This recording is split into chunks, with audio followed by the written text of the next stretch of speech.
Dear all, due to the inconvenient conditions resulting from COVID-19 pandemic, we couldn't come together physically, so we had to proceed with virtual format. I would like to start with saying that I hope everyone is safe and sound.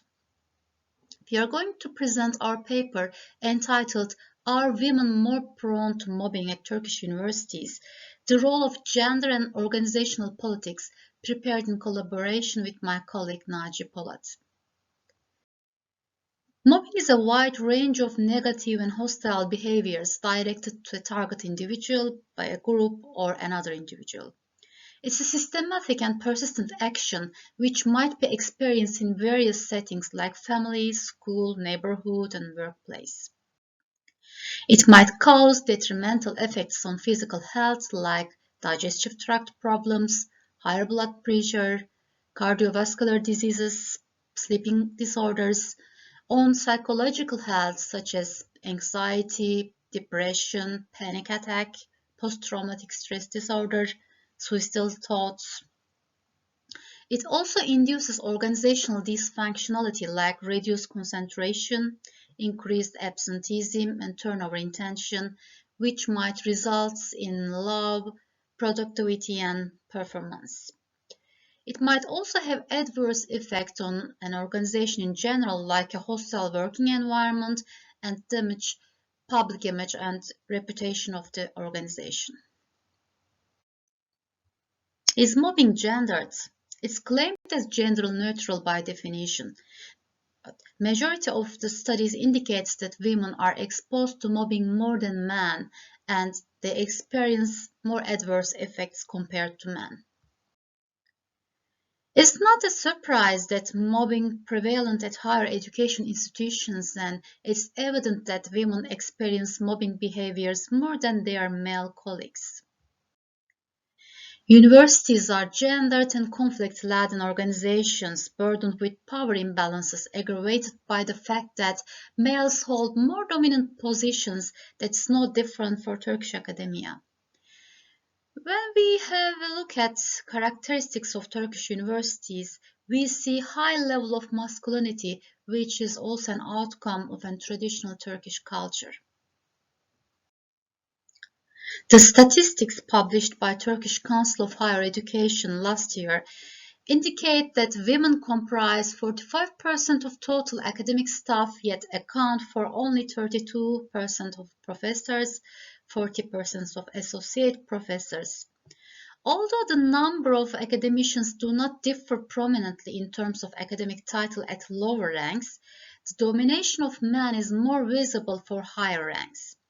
Furthermore, the holders of administrative ranks are male in large proportion, which leads to male domination and gender inequality at universities. According to the declarations of the Council of Higher Education, there are only 6 female rectors comparing to 123 male rectors in state universities in 2019, while only 16% of the total 1,388 deans are female. The numbers are no better for department heads and vocational school directors.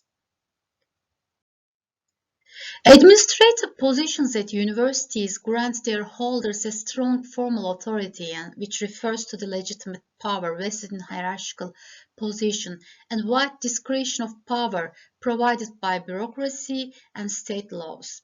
Hence, strict hierarchical structure combining with excessive authority and discretion power of rectors, deans, and heads of vocational schools paved the way for use of mobbing as a political tactic through the abuse of legitimate power.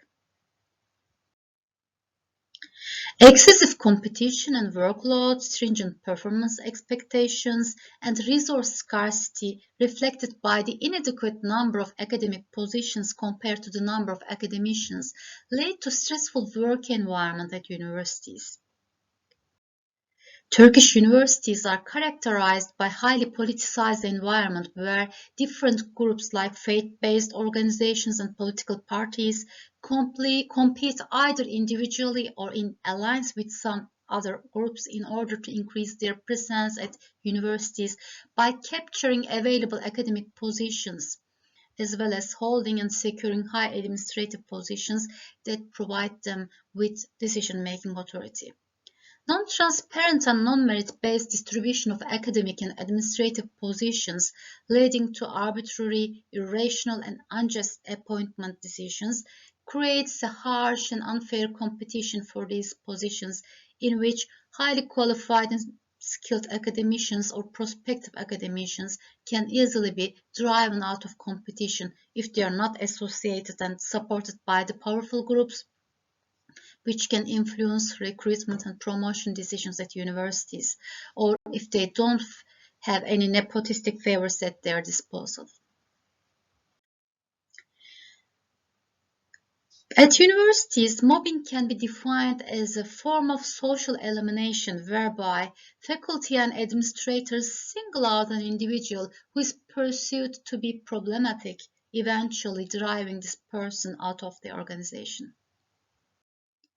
The most reported mobbing behaviors in Turkey are having persons' contributions ignored, undervaluing performance, using disciplinary procedure in abusive ways and abusive supervision, gossiping, verbal harassment and or threats, yelling or humiliating during meetings or interviews,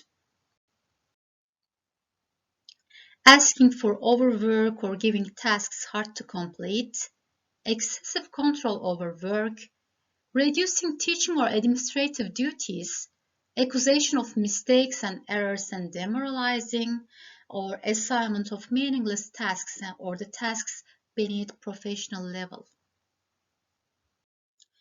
In Turkey, high administrative positions are occupied by the members of dominant political and religious groups, a substantial majority of whom are men.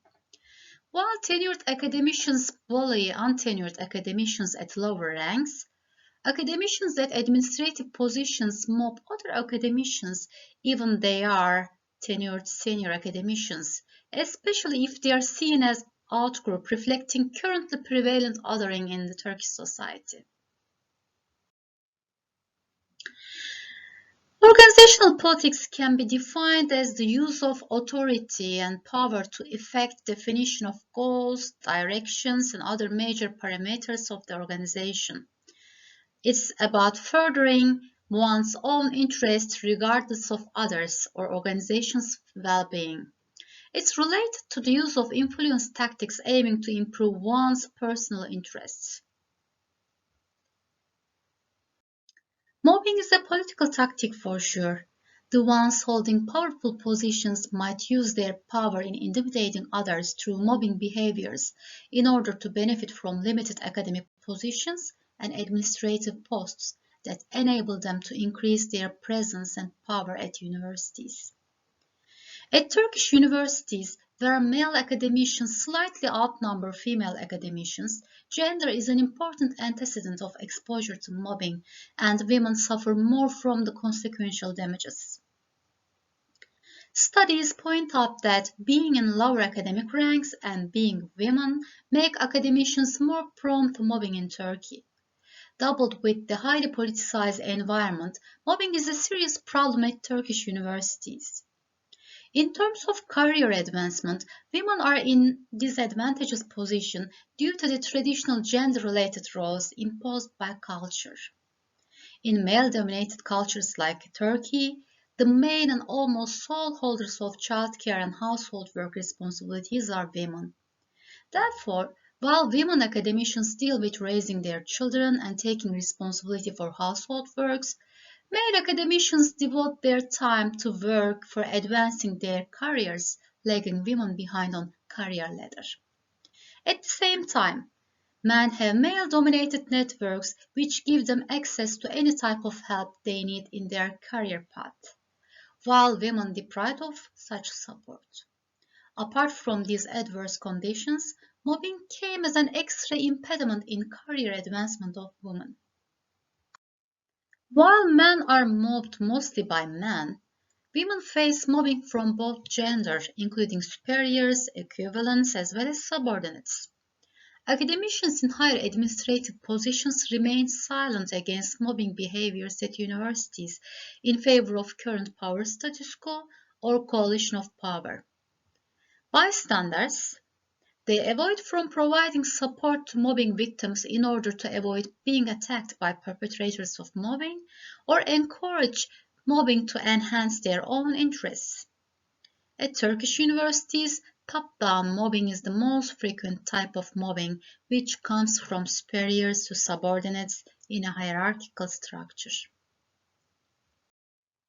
The abuse of the legitimate power by the academicians in administrative positions for their own interests led to an environment nurturing mobbing behavior which may target academicians from both genders.